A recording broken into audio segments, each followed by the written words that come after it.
Hello, everybody, and welcome to the Way We Work webinar series, where we have been exploring current and future trends in testing.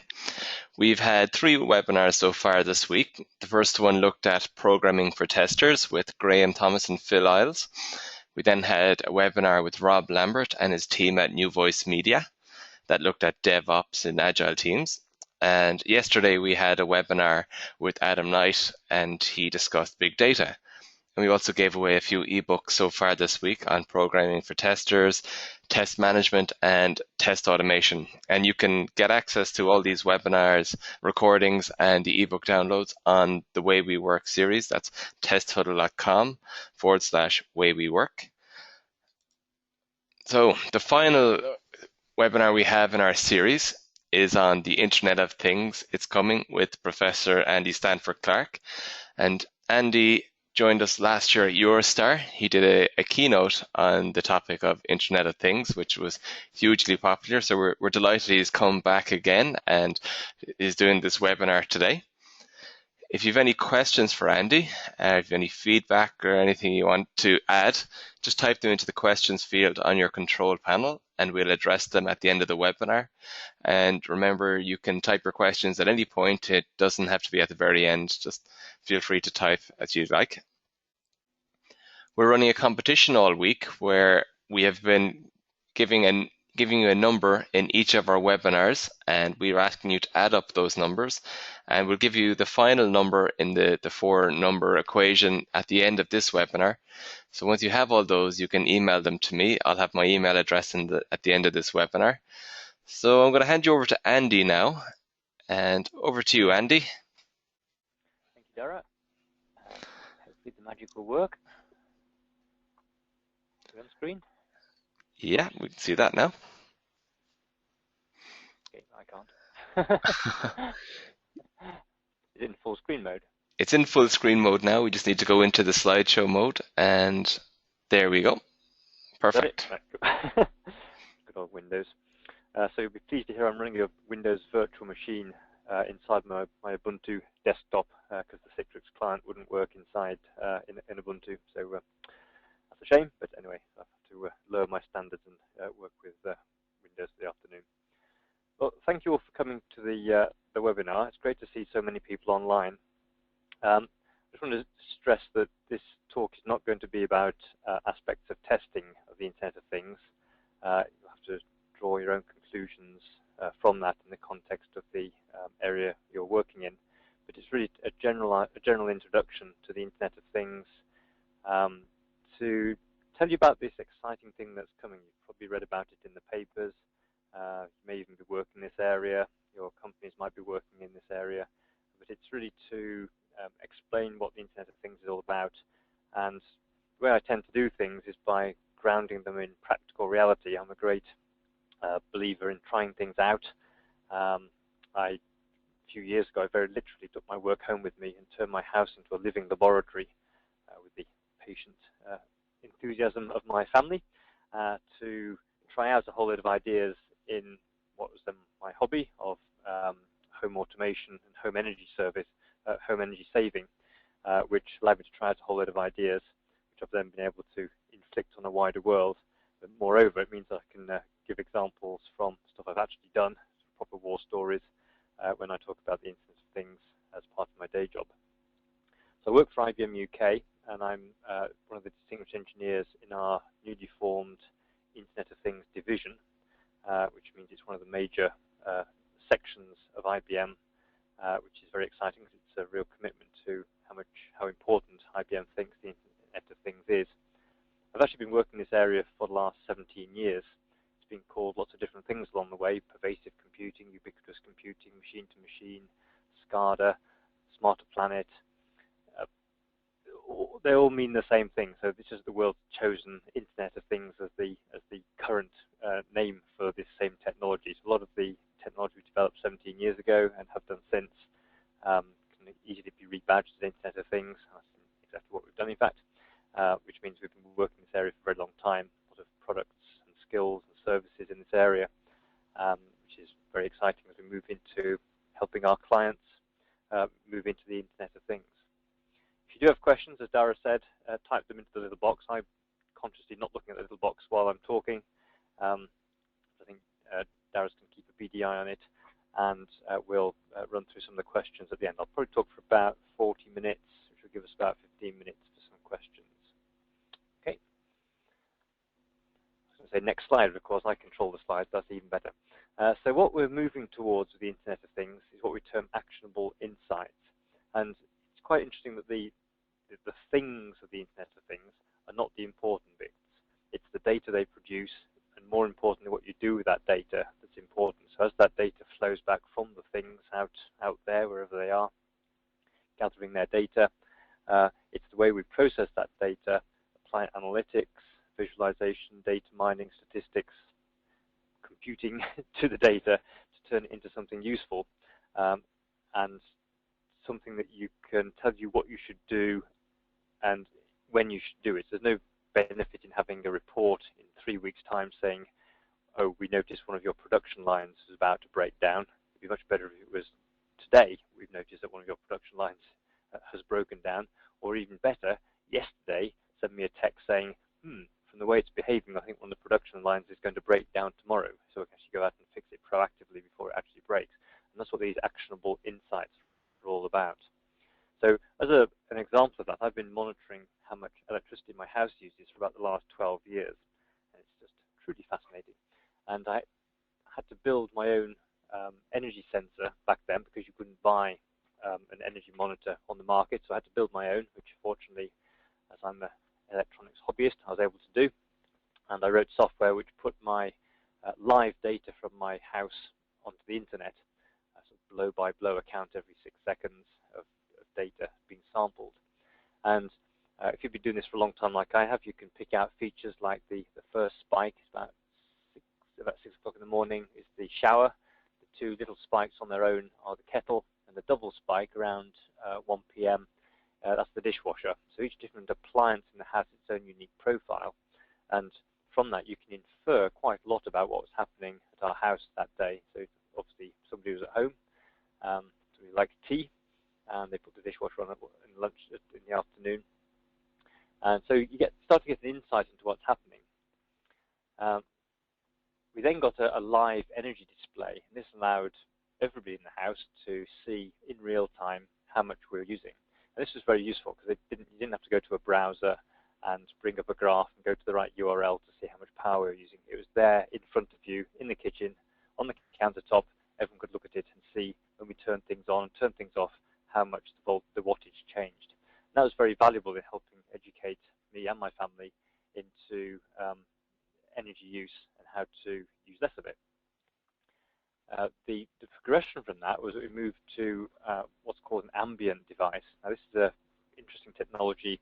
There's a fantastic book called Enchanted Objects by David Rose. He was at MIT Media Lab about the time in the mid-90s. I was hanging out there for a while. And he came up with this idea of an orb, a glass ball about sort of 6 inches in diameter, which has got LEDs inside that can glow in any combination. So this thing can glow any color of the rainbow, red, amber, or green. And that's linked into my energy use. So when it's green, it means we're not using very much. When it's amber, we're using a medium amount. And when it's red, we're using lots. If I'm just glancing at my orb here in my study, it's red at the moment. So that's because the dishwasher's on downstairs. So I know that we're using lots of energy. And the trick is to make sure that when you go to bed or when you go out, that's gone down to green and you've turned off all the things that shouldn't have been on. And that can save you quite a lot of money overnight in wasted energy. Now this was really good because my family actually pay attention to this. So this was synthesizing value from the data, turning it into a simpler display, if it's red, amber, or green, based on the energy use. But that was something they could relate to, something they would actually look at as they walked through the house, and it made people turn things on and off, turn things off to save energy. So it's really good.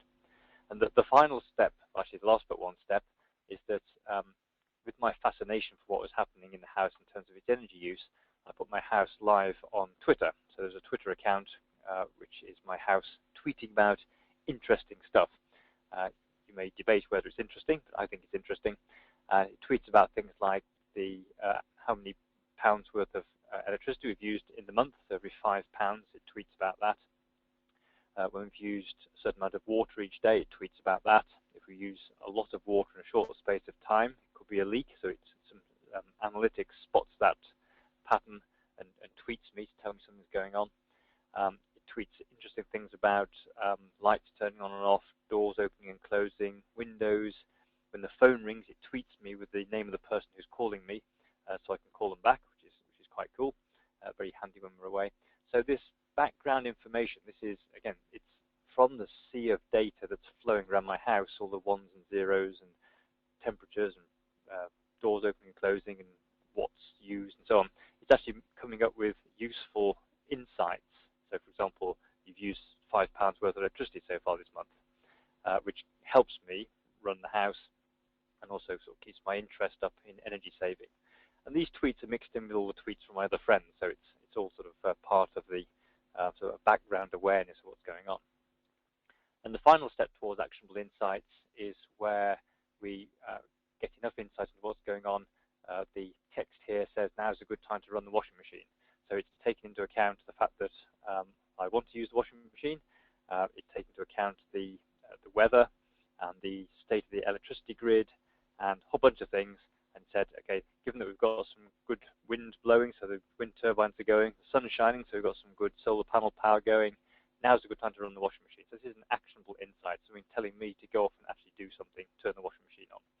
Now, in the future, when we have smart appliances, that insight will come from it will go to the washing machine itself. So it'll go out and ask the grid and the weather forecaster and all the other parameters of the other appliances in the house if they want to go first or if they're just finishing or whatever, and then schedule a good time to run itself, and it will turn itself on sometime between when I go to bed and when I get up, knowing that that's the time I've allocated to wash my clothes.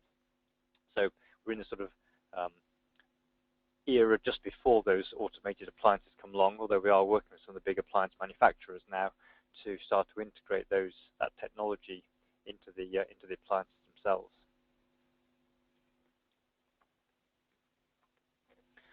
One of the big changes that's happened in recent years, and it's really been the last 2 years or so, I would say, is the change from homebrew to off-the-shelf systems. So the Internet of Things has passed a tipping point where it's now perfectly possible for somebody who hasn't got a PhD in electronics and a degree in computer science to be able to create an Internet of Things solution.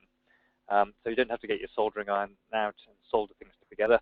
You can actually buy things like Raspberry Pis, Arduinos, Texas Instruments sensor tags, other off-the-shelf sensors, lots of building blocks that makes it very easy, a bit like sort of putting Lego together, to assemble a thing, and then you can link it to the internet with technologies like MQTT and IBM's IoT Foundation, and then you've got software like Node-RED and Bluemix to complete the end-to-end journey from the sensor data going through to the actionable insights. And that's been a real change, real eye-opener for me, actually. One of my friends who's an engineer but not a computer engineer was talking to me about, wouldn't it be nice if as the bus is coming up the road, when it gets within 3 minutes of my bus stop, it flashes a little model bus on my mantelpiece, so as I just catch a glimpse of that out of the corner of my eye, pick up my bag, walk out the door, get to the bus stop just in time the bus is coming up the hill. We said, ooh, that shouldn't be too hard. So we looked on the Transport for London website, found the live bus information, and wrote a little Node-RED program on a Raspberry Pi, such that it queried the API, found out when the bus was 5 minutes away, which is the bus stop before, paused for 2 minutes, so it's now 3 minutes away from from her bus stop, and then flashed an LED 10 times in a manic fashion, and that was it really. So it took about an hour and a half to complete this solution end to end, and that's the kind of thing the Internet of Things is all about. It's all making your life better, in this case, knowing that the bus was due to arrive, and I thought it was quite a cool example.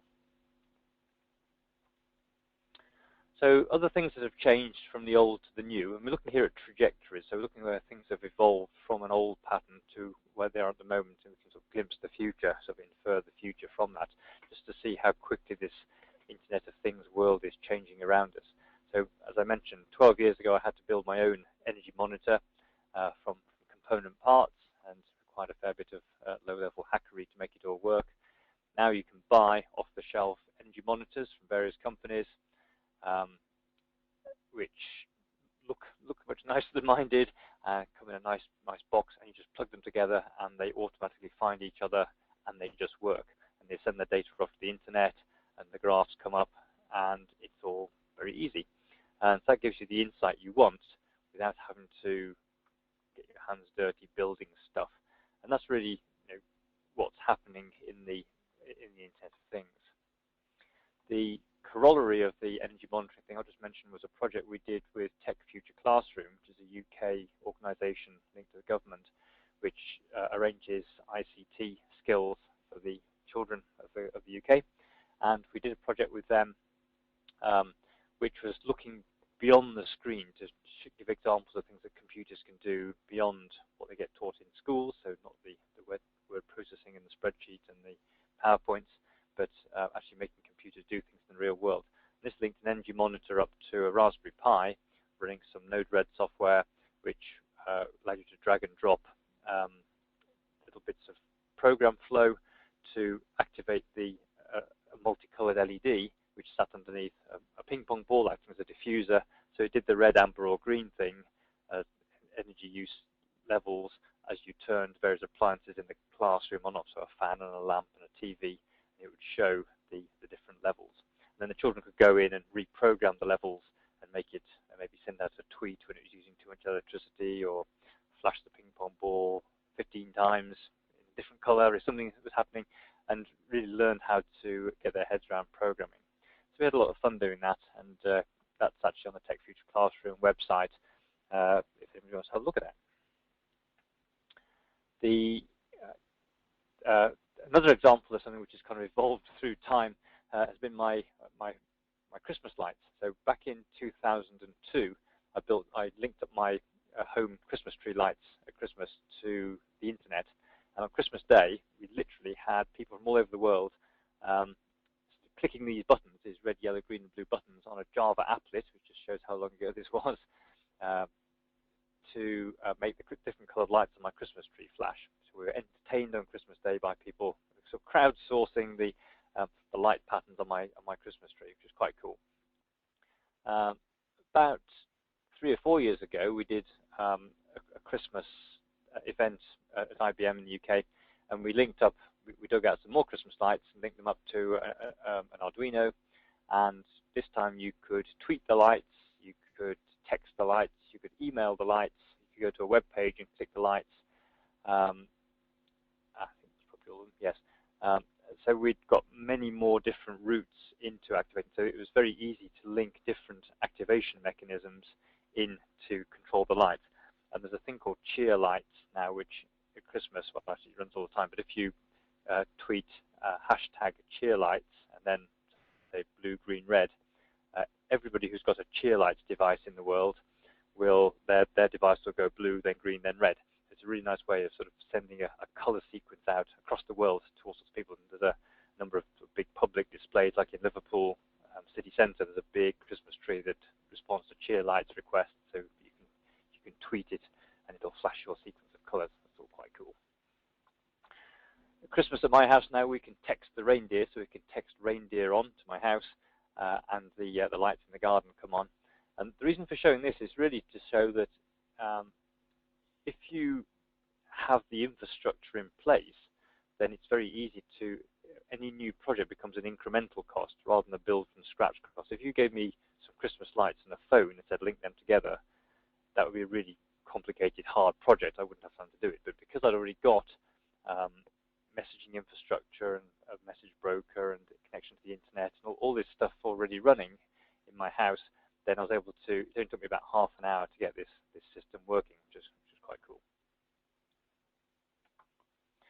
And everybody should try and invent a better mousetrap in their life. So this is my better mousetrap. This is an example of remote asset monitoring.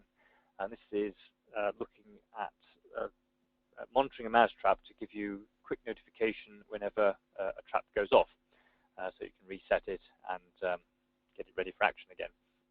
So it's actually been in production for about 12, 13 years now. So it's, as you can tell from the very old kit that's on the left-hand side there, it's none of your fancy wireless Raspberry Pi stuff. This is old-fashioned programmable logic controller stuff. And the mousetrap is monitored, and when the mousetrap triggers, it detects that by breaking the circuit. That sends out a message called a mouse event, which then goes off to my phone. You can see the ancient mobile phone in the background there, that little smiley mouse saying ready for action turns into a gravestone, and it says mousetrap in your study's gone off. And the dashboard on my screen, the green lights turn red to let me know how many traps have triggered, so I know how many little bits of cheese to take up to replace the ones that have been eaten.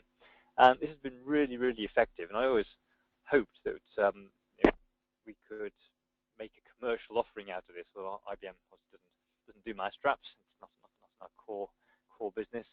But it turns out that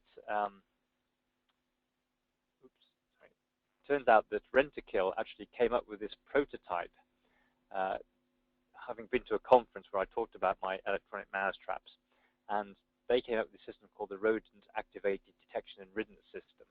And I can't actually tell whether this is a real service or whether it's just a prototype they built, but either way, it's quite cool. So essentially what happens is the mouse crawls in, it breaks an infrared beam, it closes the door behind it, then it floods the chamber with CO2, which gives the mouse a heart attack, and then it then sends out a text to Rent-A-Kill to say, okay, come and empty this trap, which means they, first of all, seem very responsive to their customers because they come straight out and replace reset the trap.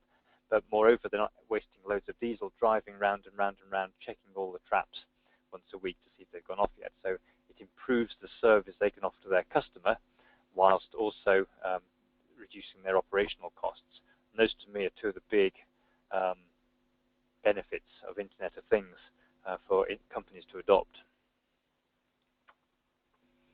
Moving away from my house, I did a project a few years ago which was in my local village called Chale on the Isle of Wight, which is called Chale Community Project because they couldn't think of a better name for it.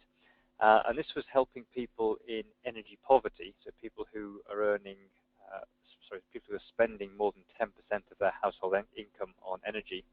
So these are often people in benefits, who obviously would take advantage of being able to spend less on their energy bills.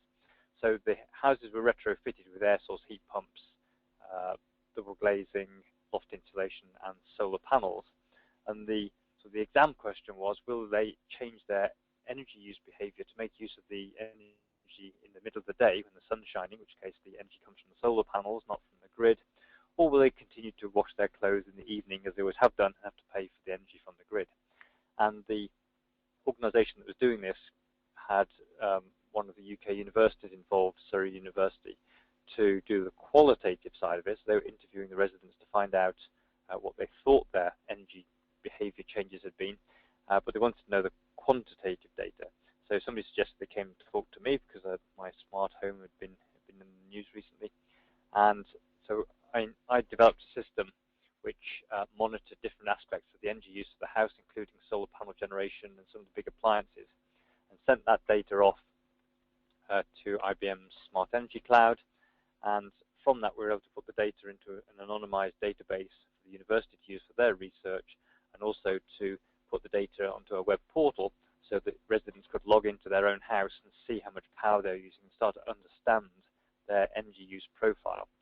And we trained a green energy assessor to actually sit down with people and go through this with them. So you can see on this graph the base load of stuff that's always on the grey bar, and if something like the immersion heater or something else is behaving abnormally, then we can spot that and fix it. Help people understand their energy use either side of the time when the sun's shining, giving them solar panel generation.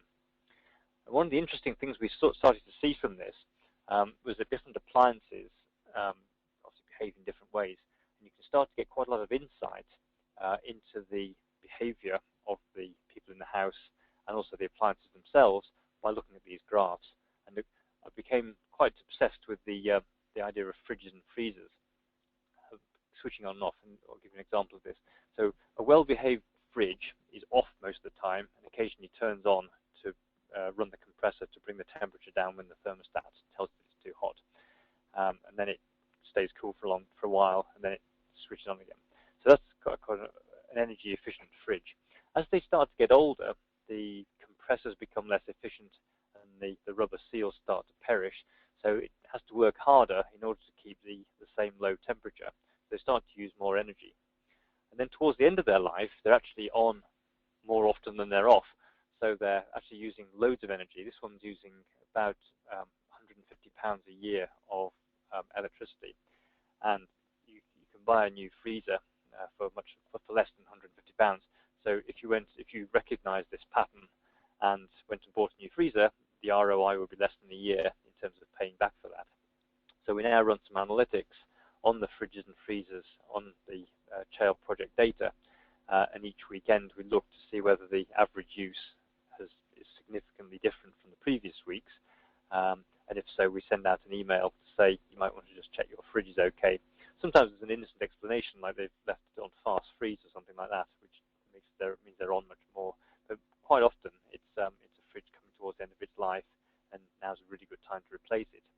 And if we're in the business of selling fridges, having that insight would be really useful, because we could then go and doorstep them and say, well, we know your fridge is using loads of electricity, and here's a brilliant offer on a brand new one if you'd like to buy it now. And so new business models are springing up around the data from the Internet of Things as people start to learn that this data actually has value.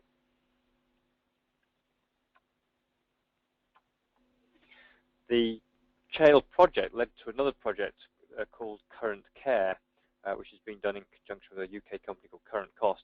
So this is taking the insight that we get from looking at those graphs of people's life patterns and applying it to what's termed ambient assisted living. So it's looking after elderly people in their homes, elderly and vulnerable people, with the intention that they can stay in their homes for longer as they get older, or maybe if they're coming out of hospital and been rehabilitated into their homes, they can perhaps have a more easy transition back into their normal living quarters. And the idea of this is that you monitor various aspects of things happening in the home. For example, energy use from things like the kettle, whether a door opens or closes, pressure mat to see if someone's gone into a particular room or maybe fallen out of bed, a motion sensor to see if somebody's moving around in a room, temperature sensors. All these different sensors can be put into the rooms in appropriate places to build a pattern of what the behaviour in the house. And then you can set up some rules. So, for example, if my dad hasn't had a cup of tea by 10 o'clock in the morning, that's quite unusual. So if that situation arises, I get a text saying Dad's not up and about yet. So I can give him a call, send him a text, check he's okay, and usually he is. He's almost fine, but he may not be, in which case that early alert has potentially saved his life. For people suffering from early stage dementia, going walkabout in the middle of the night is quite a common risk. So we've got a rule which says if the front door opens between midnight and 5 a.m., send me a text, but also send the friendly neighbour a text who's offered to pop out and go and turn him around, put him back into bed, and hopefully there'll be no harm done. So those are the kind of things that we can do, all gleaned from having a computer look at the graphs being generated by the different sensors and working out what normal behaviour is, and then setting up rules to alert different people in different ways when there's an anomaly. So that's quite an exciting project that we're working on at the moment. And there's the dashboard showing all the different appliances that are being monitored in the house. So what's changed then from the old to the new? So first of all, as I mentioned, we've got these past this tipping point of off-the-shelf hardware and the ability to put together an Internet of Things solution relatively easily without having to resort to soldering iron and too much software hackery. We've now got open protocols and data representation. So although we're in a very divergent time at the moment in Internet of Things, sort of let many flowers bloom, sort of almost like a Wild West frontier kind of feel to things, as people are wondering what the next IoT gadget will be that comes on the market. But we are standardizing on protocols and data representations, for meaning that rather than having to have siloed solutions, people are recognizing that by opening up the APIs and the data formats, interoperability becomes possible. So my my heating system can talk to my my windows to know if they're open, so the heating won't come on in a room where the windows are open and stuff like that. We're getting one-to-many data distribution patterns being common, so it means that the sensor only has to transmit its data to one place, and then many or few applications can consume that data without ever having to go back and reprogram the sensors. So once the sensors are out there, they're assumed to be out in the wild and gone, so you don't really want to have to go back and reprogram them unless absolutely desperately necessary.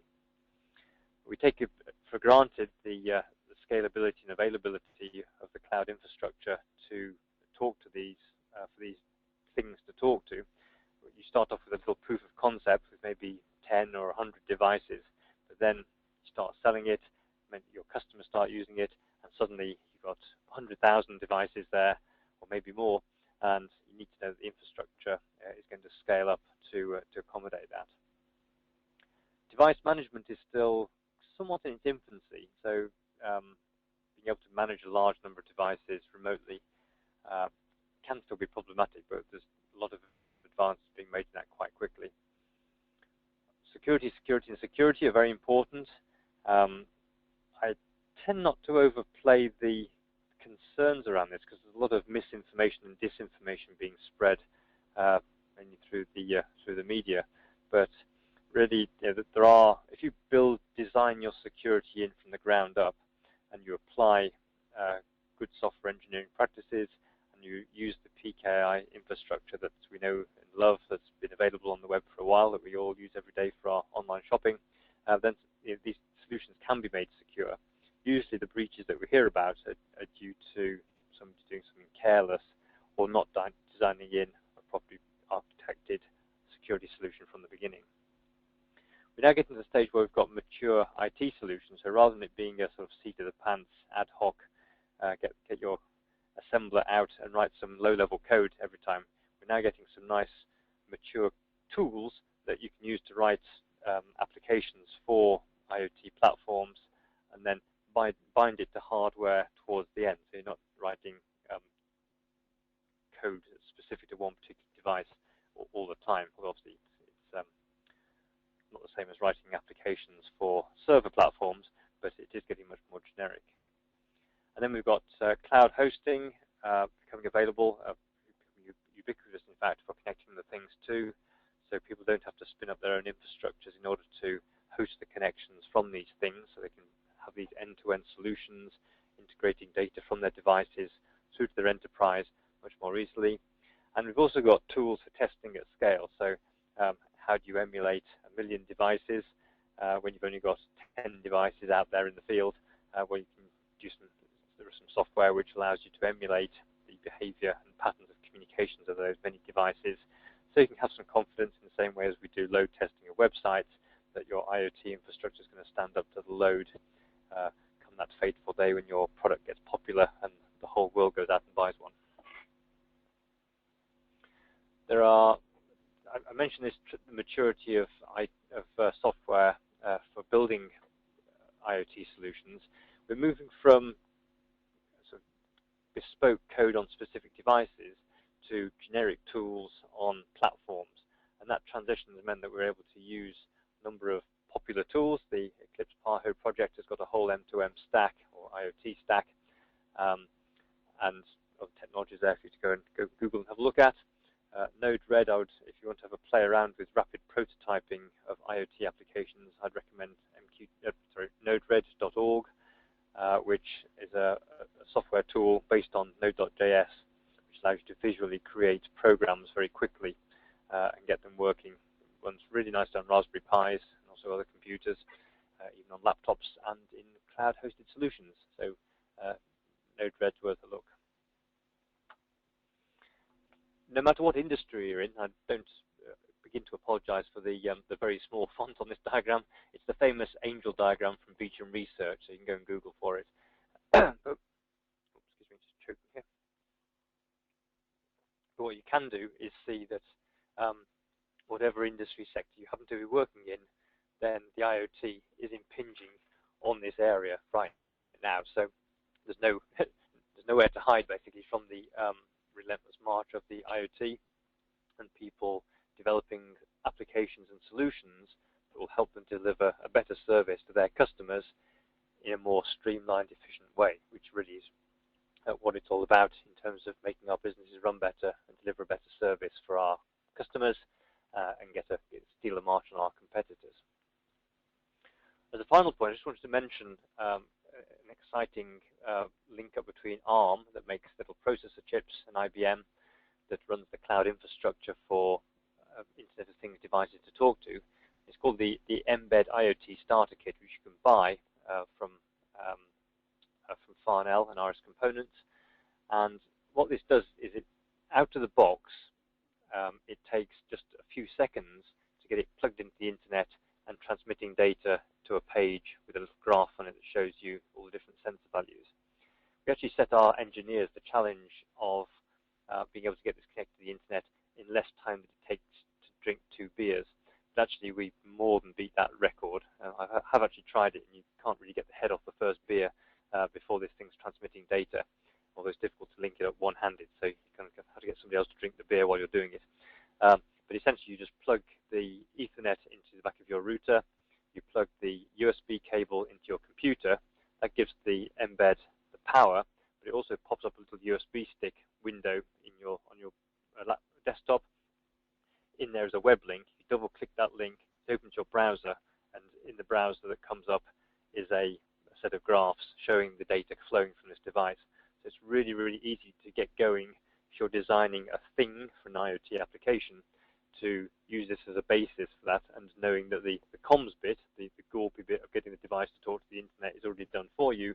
All you've got to work out is what will you send and what will you do with it when you get to the other end. And of course, that's turning it into actionable insights and producing this end-to-end story for an IoT solution.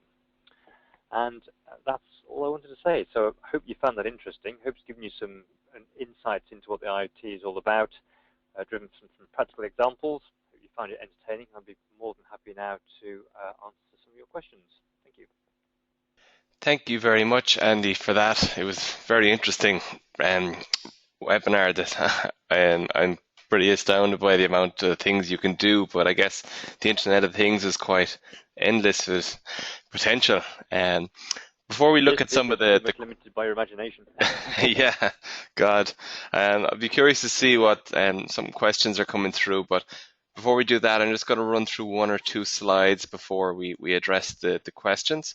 The first slide I want to just mention or bring to your attention is our early bird deadline ends today. So if you want to book your ticket for EuroSTAR, make sure you do it before midnight tonight, or you can make savings up to €200 on your ticket. You can make a group booking where for every 4 tickets you buy, you get 1 free. We have a mobile testing event taking place on the day after EuroSTAR ends on Friday, the 6th of November, called Mobile Deep Dive. And this will cost €850, or you could add it to your EuroSTAR conference ticket for $425. Next month, we have a webinar with EuroSTAR conference keynote and tutorial speaker Paco Hope. And you can sign up for this over on Test Huddle. Here is the final number you'll need as part of our competition. So we've given you numbers there on Tuesday, Wednesday, and Thursday, and here is the 4th number. So if you add up those 4 numbers, and you'll get them from the slides on the resource pages, or in the forum there's a thread open on the competition. You'll be able to get the numbers there. And if you add them up and email me, that's my email address below, Dara, D-A-R-A-G-H, @EuroStarConferences.com. Okay, let's have a look at some of the questions here. The general feedback I'm getting is just amazement, really, that people are quite fascinated by the sort of things you've done with your house and the Twitter and everything. Let's see if we have a question here. I have one question here that asks, does internet devices use IPv6 addresses, or are private network addresses used? It can be both, and we're seeing development of more IPv6 devices. One of the things people often say is that the IoT is being held up by the fact that we haven't moved to a fully IPv6 infrastructure yet. But I would IPv4 network with its only 4 billion addresses is actually perfectly good, because you can hide things behind NAT firewalls. And indeed, that's quite desirable, because I'm quite happy that the things in my house are not externally addressable, externally routable from the internet, where if they're all on IPv6, then that may become the case. From a security point of view, I'd rather have that there was a diodic firewall in front of my house protecting those things, and only the things I choose to let connect out are able to do so. So we are seeing IPv6, we are seeing 6LoWPAN, which is the IoT version of IPv6, and we're seeing quite a lot of things like Zigbee and other sort of low-level protocols below the IP level, which small, low-powered radio devices with long battery lives tend to prefer. We're also seeing a big growth in the technology called LoRa, long-range radio, which has got a number of flavors. There's Sigfox, LoRa, and there's the white space technology, the name which temporarily escapes me. But all of those are coming through to give us ubiquitous connectivity, albeit at low bandwidth, wherever you happen to be. So you can just put your thing down anywhere in the world, and it will just connect and start sending data, which is really nice. That's one of the missing links in the IoT at the moment, is that ubiquitous connectivity. The next question I have here just says, you passed over quickly over security. However, is this where most of the risk is? Yeah, I wasn't trying to trivialize it. There is some risk there, clearly, and it depends a lot on the application and the type of data that's being sent, and the nature of the beast. But there is a lot of misinformation, disinformation flying around about the perils of electronic thermostats and things like that, being able to give a hacker access to your fridge or something like that. There's also been quite a lot of publicity recently around connected cars and some of the software goofs that people have made, allowing you to tunnel in from the media center through to the car's control system. And there are good reasons why these things are supposed to be designed with separation of function and separation of networks, but clearly that hasn't got through to some people who are designing these things. And but with careful design and designing security from the beginning, then you can make an IoT system sufficiently secure. Now, for example, my weather station at home, you're welcome to data. There's plenty more wind speed data where that came from. However, if it's something like occupancy of my house or location of my car, then I'm a bit more sensitive about that, and I'll ensure that encryption and authentication and authorization are being used to make sure that the data gets to the right place and is processed by the right people. But people who process data on our behalf, there's a tendency to have weasel words on the sign-up page of the terms and conditions, which where you grant access to the data by not unticking a box, which is really unethical and hopefully will become illegal fairly soon, because you're not actually giving informed consent by not unticking a box. People who make use of our data will have to realize that they have a responsibility, and there are perfectly good laws, the Data Protection Act, which cover the use of that data and what they can do with it and who they can give it to. And that needs to be, the Data Protection Act has teeth, but not very strong jaws, so the jaws don't go up and down very much. We need to see some high-profile prosecutions to show that actually this is serious stuff, and people do have responsibility when they take our data. There's another question here, and they're just referring there to one of your earlier slides where you've used the Internet of Things to measure energy use. And the question was just asking there, do the IoT devices themselves, are they taken into account, or how much energy do they use? That's a really good question. Yes, indeed. You can imagine with thousands of sensors, you're actually using quite a lot of power. So these devices are typically very low powered. There's a tendency towards sort of long battery life type devices. Once they're linked to the mains, use significantly less than 1 watt. So the way energy prices work at the moment is it's about £1 or €1 per watt per year. So something that's using 1 watt for a whole year costs you about €1, £1. devices use significantly less than a watt. In fact, typically I can't measure them using my energy monitor, so it's quite a lot less than a watt. But the point is well made, and there have been some devices which, although especially if you want it, they're bristling with lights, run very hot. Some pretty information display actually using quite a lot of power. But oftentimes it's the insight that you get from using those sensors far outweighs the cost of running them. So the idea is if it's costing you, let's say, £1 a year to run the sensors to monitor your energy, and you're saving £100, then it's well worth spending that pound to get the insights to save you the £100. But obviously, if that balance becomes out of kilter or even close to parity, then you've got to be questioning whether that particular system is worthwhile. And another question, this is actually a question for myself, Andy, is just thought that came into my head, and just looking at how all the different things you've been doing with the Internet of Things, and I was just wondering if you encountered any downsides of the Internet of Things.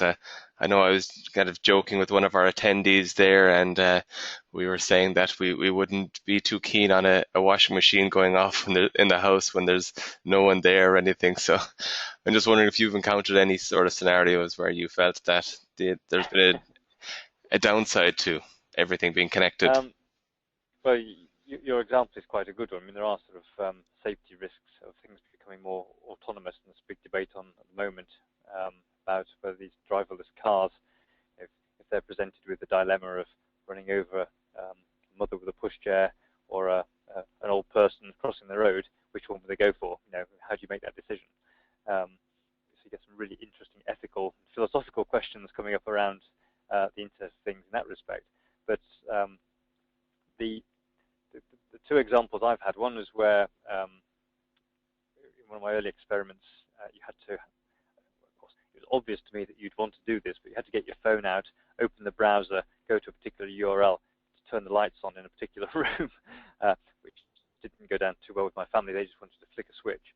And the problem with that, and people who've got those Philips Hue bulbs will know this already, that if you've got a Wi-Fi connected light bulb, then they only work if the power to them is applied. So you actually have to leave the room switch on all the time. So even though the light itself isn't on, you have to have that room switch turned on to apply power to it so that it could turn on when the Wi-Fi signal gets sent to it.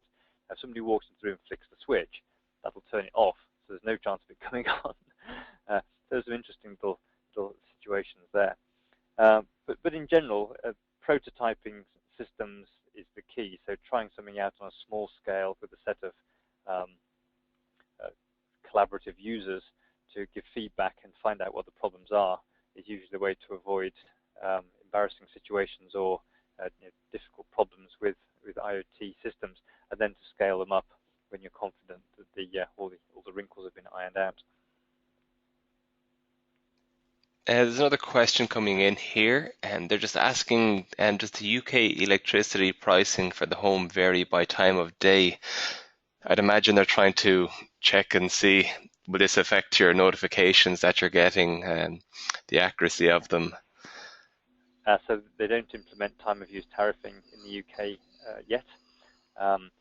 When we get smart meters, which will be completed by 2020-ish, depending on how quickly they get on with it, because they haven't really started the mass rollout yet, then time of use tariffing is one of the things that they're looking at. But based on most people's lack of understanding of anything to do with the energy supply at all, which is absolutely by design, of course, because we just want to switch on a switch and your thing works. We don't want to understand how the power got there, really. Most people will have trouble dealing with complicated tariffs, and even simple tariffs like if we'll penalize you for cooking your dinner between 5 p.m. and 8 p.m., well, that's when my children like to have their tea. So what should we do? Cook it beforehand, or heat it up on a gas stove? Or there are some things which are very difficult to change your habits around. There was one quite cool thing which was suggested, which I'm really sad it didn't go ahead.